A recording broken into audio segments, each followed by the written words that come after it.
mi misión en estas sesiones oye, adelantar un poquito la última etapa, ¿no? Que van a ser como los dos últimos capítulos de este librito que yo he titulado eh, La fuerza apostólica, aquí es que- la fuerza apostólica de una mujer entusiasmada.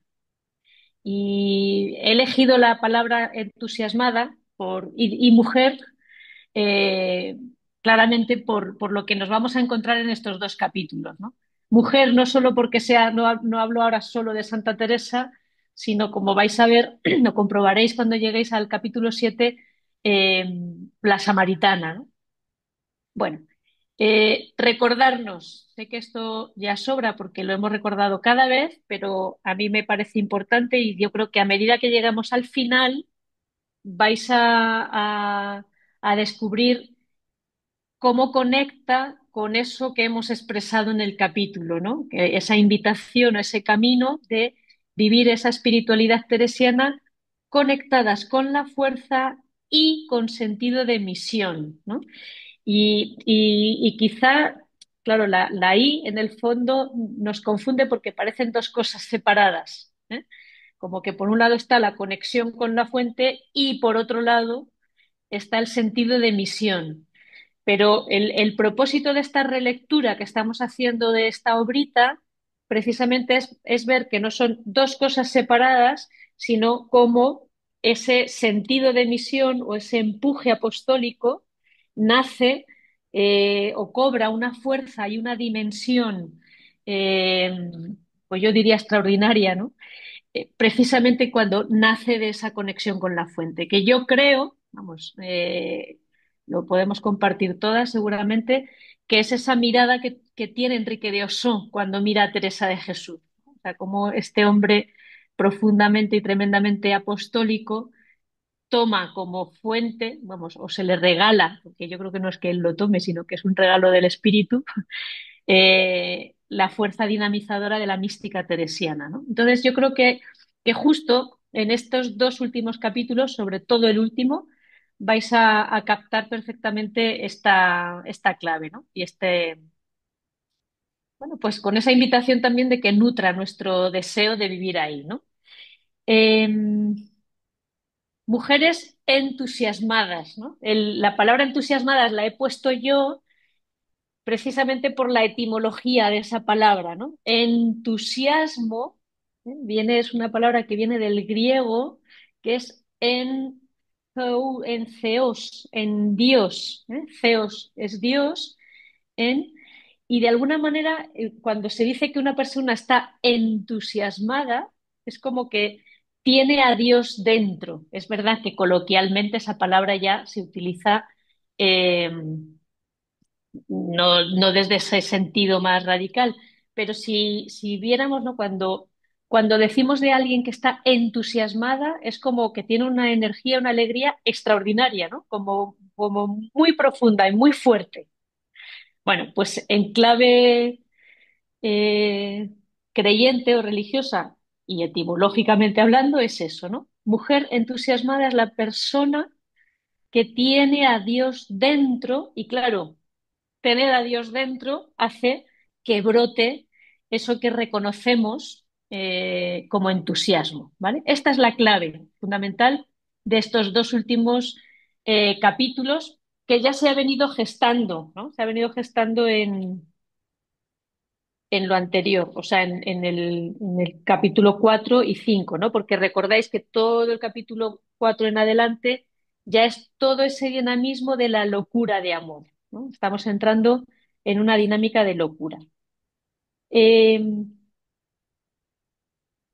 Hacemos un poquito como el otro día, os presento los dos capítulos con un poquitín de detalle para que os ayude en la lectura, sobre todo para no perdernos o no entretenernos en lo que pueda resultar a lo mejor un lenguaje más distante del nuestro, ¿no? Como ir a lo esencial de lo que quiere transmitir.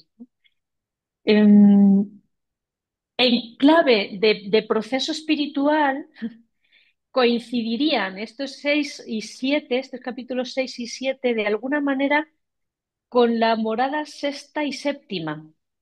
Pero fijaros la capacidad de condensar que tiene Teresa, que la sexta morada queda súper condensada en el capítulo 6, poniendo la mirada en una dimensión fuerte de la sexta morada, ¿no? La noche, la dimensión de noche oscura va a aparecer muy velada, y donde va a poner Teresa la mirada es en esos deseos profundamente acrecentados, ¿no? El deseo acrecentado.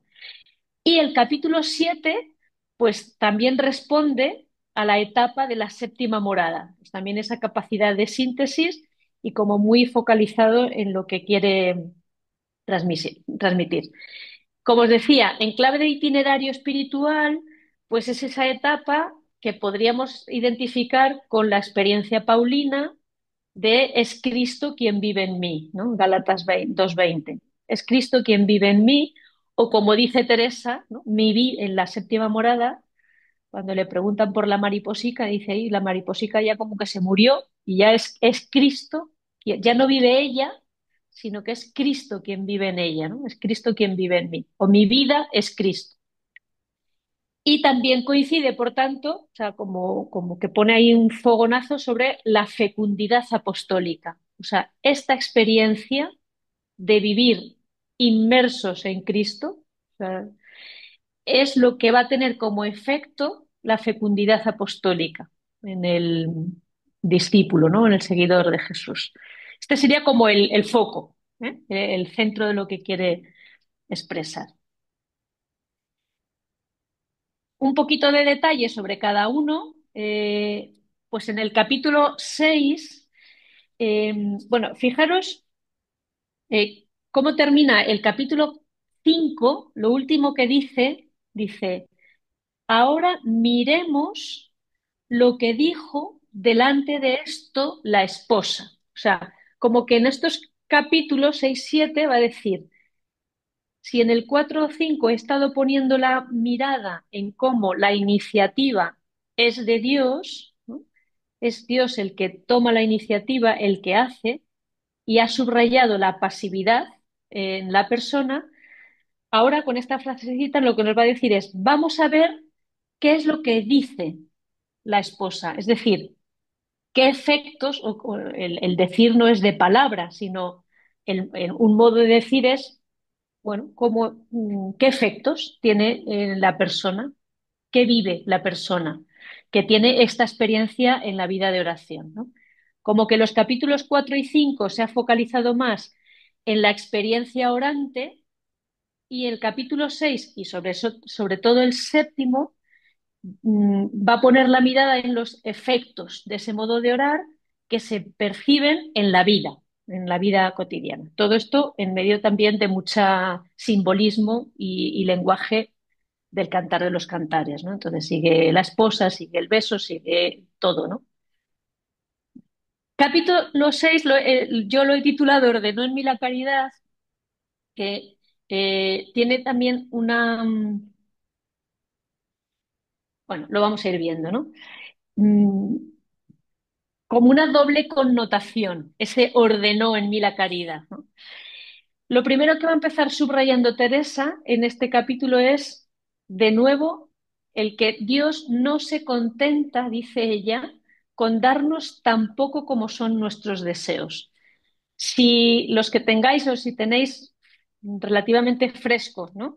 La sexta morada, recordemos cómo es una morada donde una parte de la noche es la purificación del deseo, pero porque el deseo va a llegar hasta el extremo, ¿no? La herida de amor, la transverberación, toda esa experiencia de la sobreabundancia del amor. Y Teresa empieza diciendo esto, ¿no? Nuestros deseos se quedan pequeños, ¿no? Dios quiere más, ¿no? Y ahí es donde yo os digo, hace una alusión muy breve, porque en este libro no tiene esa intención de dar luz sobre toda la experiencia de Noche Oscura, pero sí que hace una alusión, ¿no? Un numerito, el principio, y habla así como de pasadita, de trabajos y persecuciones y enfermedades.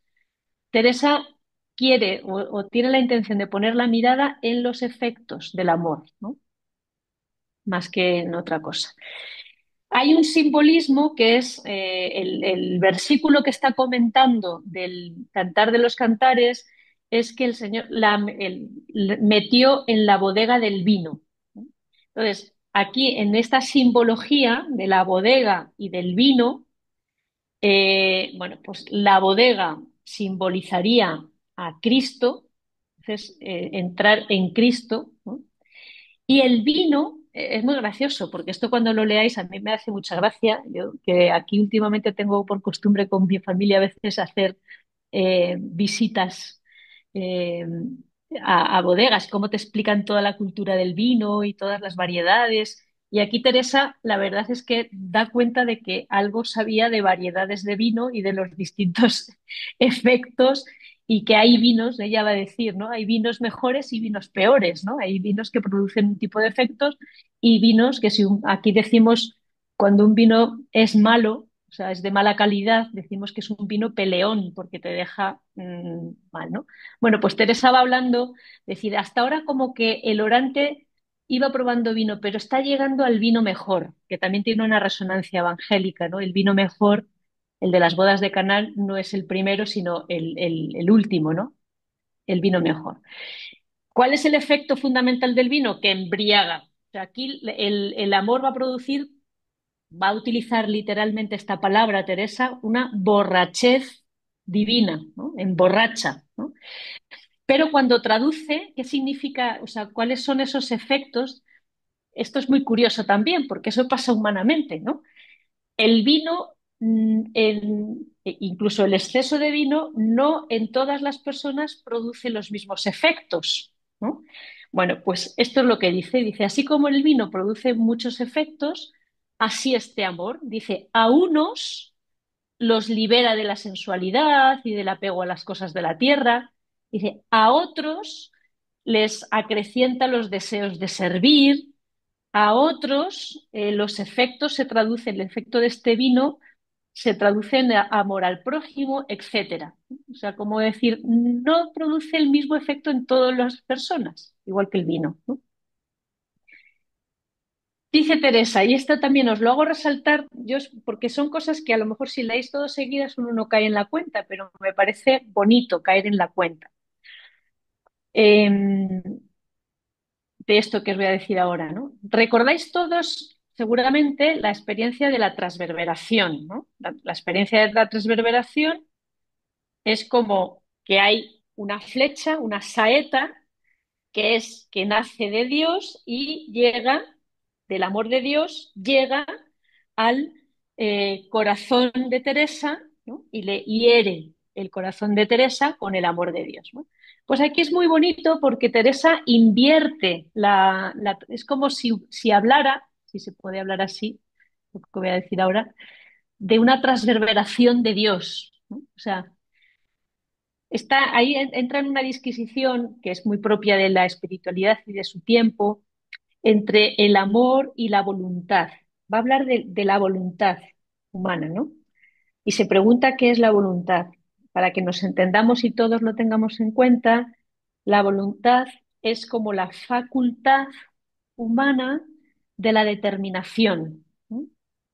Entonces, en ese sentido, como que el verbo con el que expresamos la voluntad es el querer, ¿no? Quiero tal cosa, eso nace de mi voluntad, ¿no? Fijaros en el lenguaje ignaciano, ¿no? El querer, ¿no? El querer tiene sin amor, ver que quiero, o sea, el querer siempre es como mi voluntad quiere lo que quiere Dios, ¿no? Entonces Teresa está en esa disquisición y dice que lo que está pasando en esta etapa es que esa voluntad humana, ¿no? Mi querer, lanza saeta de amor, o sea, quiere amar a Dios, tiene deseo de Dios, dice, entonces mi voluntad lanza una saeta, ¿no? Que si va, dice, con toda la fuerza que ella tiene, debe herir a su majestad, ¿no? O sea, es nuestro amor el que hiere el corazón de Dios.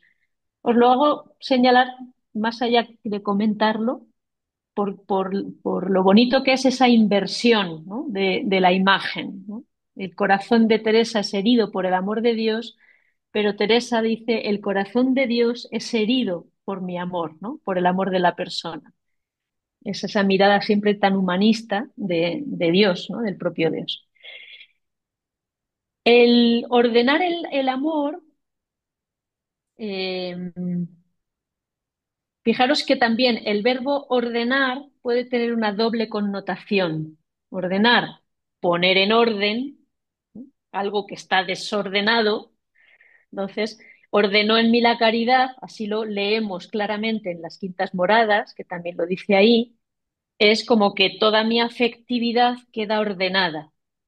Pero Teresa juega también en este capítulo, y es un matiz distinto que encontramos en Moradas, con que el ordenar es como dar una orden. O sea, te ordeno que ames, ¿no? O sea, es como que la voluntad de Dios lo que pone, ¿no? Lo que quiere de nosotros es el amor. También es una manera de poner la mirada en el centro, que es lo que va pasando, ¿no? Y es el amor. Concretamente, los efectos que empieza a nombrar Teresa es ese fortalecimiento de las virtudes, que eso, siempre lo repito, el fortalecimiento de las virtudes, lo que hay detrás no es una práctica moralista de virtudes, sino la concreción en la vida cotidiana. O sea, se refleja, se fortalece mi capacidad de vivir coherentemente conforme a ese amor, ¿no? La fe viva, ¿no? No heredada, sino personalizada, creíble, o sea, confiada, presente. Y Teresa va a hablar del tercer efecto como desprecio del mundo, pero yo he puesto ahí la palabra libertad, porque ese desprecio del mundo en teresiano no es una renuncia ascética eh, como negacionista, ¿no? Como el mundo es malo, sino soy libre. Es el desprecio al mundo en el sentido de tengo libertad frente a lo que llamamos mundo, ¿no? De alguna manera. Bueno,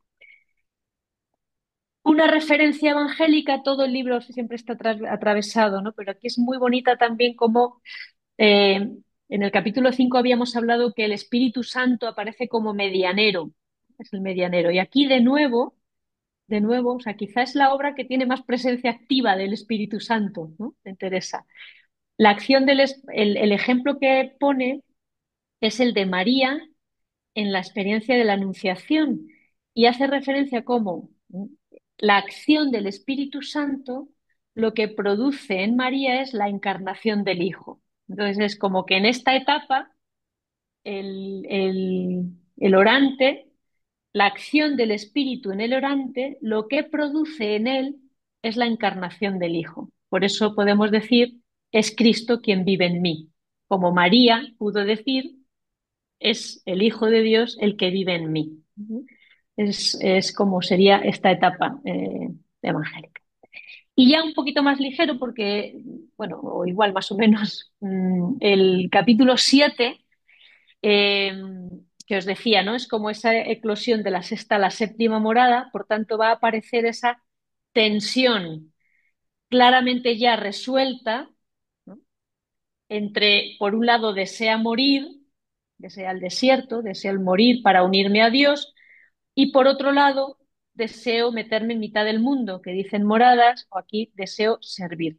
Pero aquí, en el capítulo 7 no aparece como tensión, sino claramente así lo expresa la petición. O sea, el versículo con el que empieza es sostenedme con flores.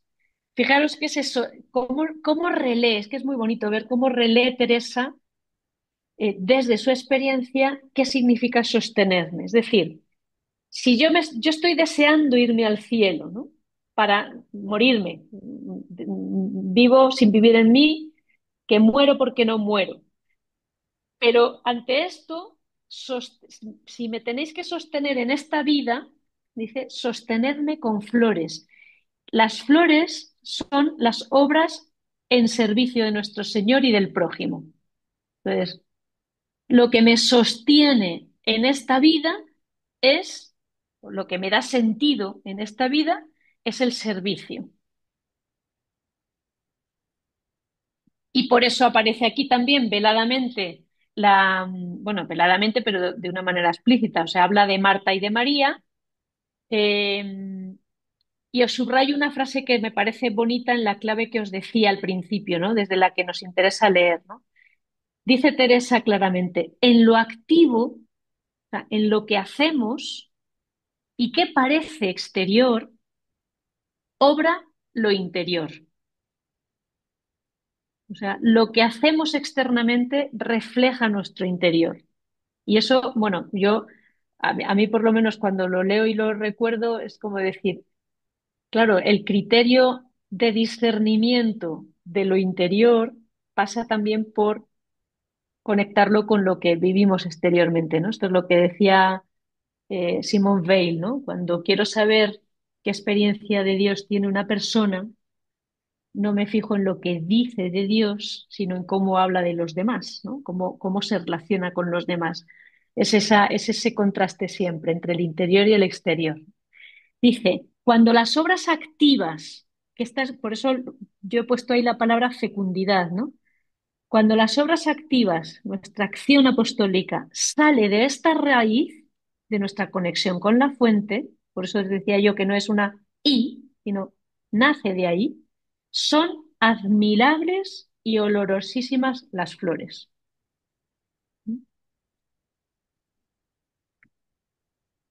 Que no me hace caso. Aquí. Y aquí, cuando está haciendo esta reflexión o está viendo esto, es cuando propone el ejemplo de la samaritana. Pero fijaros que aquí no se pone en otras obras y en otras referencias, hace referencia a la samaritana en su fase de sed, ¿no? En el pozo, cuando tiene sed y que mane el agua, ¿no?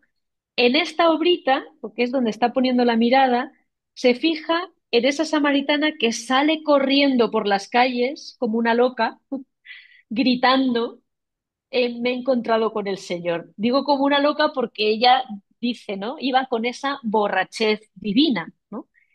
¿Y qué es lo que va a hacer la samaritana? Dicho con nuestro lenguaje, de alguna manera está evangelizando, está anunciando la buena noticia, ¿no? Que es la alegría del encuentro. De alguna manera Teresa se está proyectando en ella porque es curioso que subraya, dice, a mí lo que me admira es cómo la creyeron siendo una mujer, ¿no? Y se fija en ese detalle, ¿no? Dices, ¿cómo la creyeron siendo una mujer? ¿No? Ahí está hablando más de ella que de la samaritana.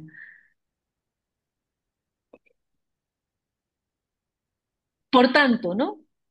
Para Teresa, Teresa tiene claro que mientras más adelante están en esta oración y regalos de nuestro Señor, más acuden a las necesidades de los prójimos. El vínculo, Teresa lo tiene clarísimo, ¿no? Y si no hay esa proyección, ese acudir a la necesidad de los prójimos, pues quiere decir que nuestra oración y nuestros regalos todavía están chatitos, ¿no? O sea, están pequeñitos.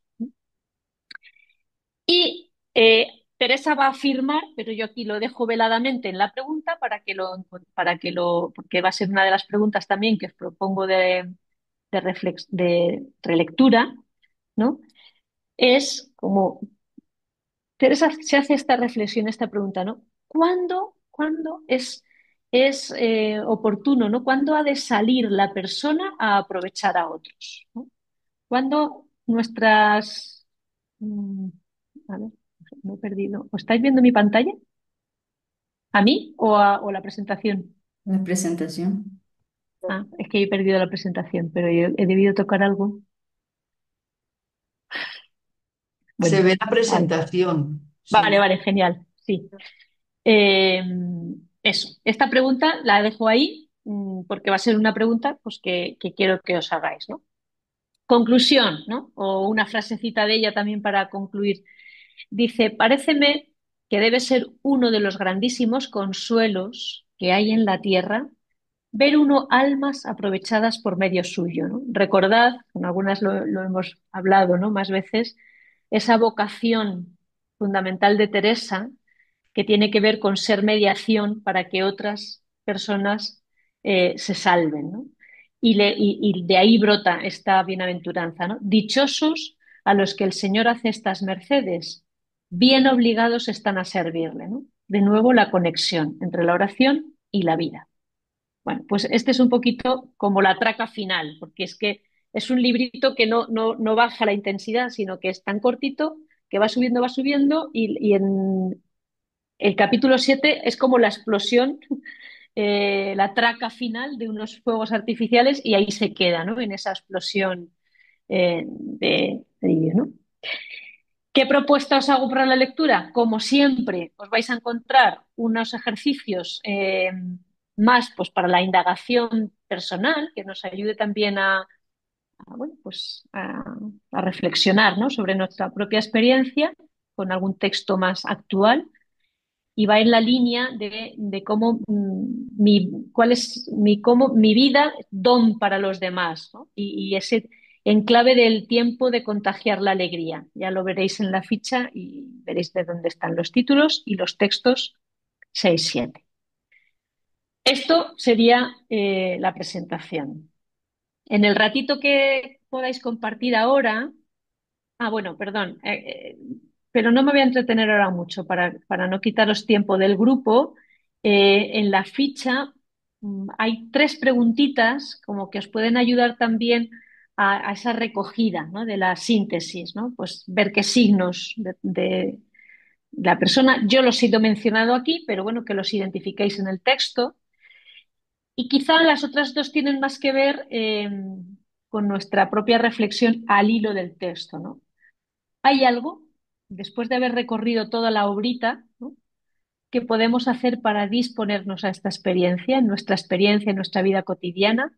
¿No? ¿Qué medios, qué ayudas para alimentar, sostener, cultivar esta mística, ¿no? de ojos abiertos? Y esa pregunta, ¿no? ¿Cuándo ha de un alma desear salir a aprovechar a otros y qué peligro tiene salir antes de tiempo? Dice Teresa. Bueno, pues ahí también dejamos la pregunta abierta.